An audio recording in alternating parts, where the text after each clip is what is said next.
And in business news, Malaysian Prime Minister Anwar Ibrahim has unveiled the government's spending plan for 2025. At nearly $98 billion, it's the largest budget in the country's history. The government is allocating around $3 billion. That's the highest so far to social assistance programs through cash transfers. Others would benefit some 9 million people. From what CNA's Melissa Goh joins us live from Kuala Lumpur. Melissa, the government intends to, and I use Prime Minister Anwar Ibrahim's words, rationalise subsidies for petrol and boarding schools. This will, amongst other reasons, prevent the top 15% of earners from benefiting unfairly. What would this rationalisation involve, and what would it mean? Although some said that Prime Minister Anwar Ibrahim, in doing so, targeting the top 15% appears a little populist. It's, after all, he said he described it himself as people's budget. Now, 40% of the huge subsidy bills all these years went to subsidize the rich as well as foreigners. So it's high time, he said, to remove the subsidies from them. Now, the question is, how do you do it? It's going to be executed on the ground because implementation is key to prevent leakage and wastage. Now, I spoke with Transport Minister Anthony Loke after the budget was tabled, and he said that the government is still fine-tuning the mechanism. The government has till middle of next year. There's still about 8 months to go to roll it out. So there will be 2 prizes at pump, he said. So motorists may have to show their ID or some form of identification in order to pump at the subsidized price.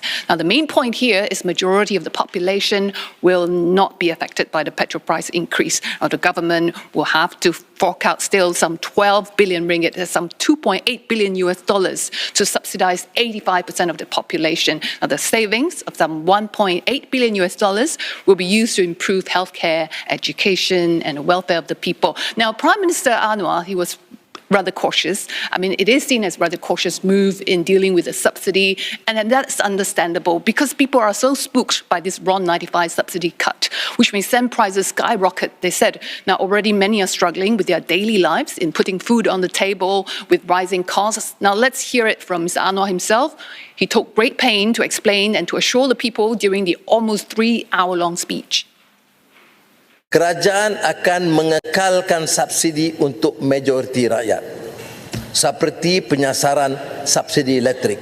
Maknanya 85% rakyat tidak terkesan dengan perubahan penyasaran subsidi RON 95. Dan bagi mengelakkan kekeliruan, saya tegaskan sekali lagi bahawa tanggungan subsidi masih diteruskan bagi 85% rakyat.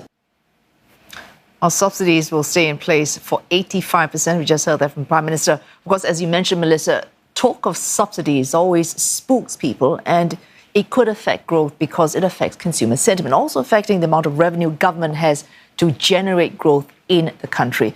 Now, the Finance Ministry upgrading growth forecast for this year from 4.8 to 5.3%. Given the other measures we've heard, is this outlook likely to last for 2025?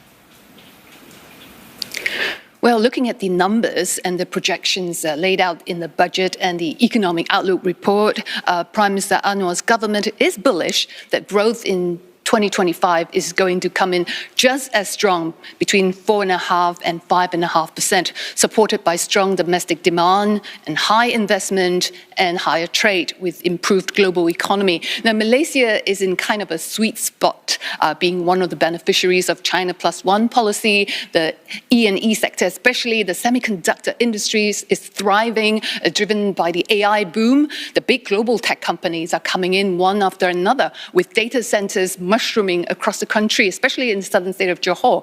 And the ringgit too has strengthened. It's now one of the top performers in the region. Now, Prime Minister Anwar is upbeat when he talked about raising the ceiling and growing the economic pie, but he's also mindful of lifting the floor, improving wages, and that is easier said than done. Thanks. Melissa Goh there reporting on Malaysia's new budget, reporting from Kuala Lumpur.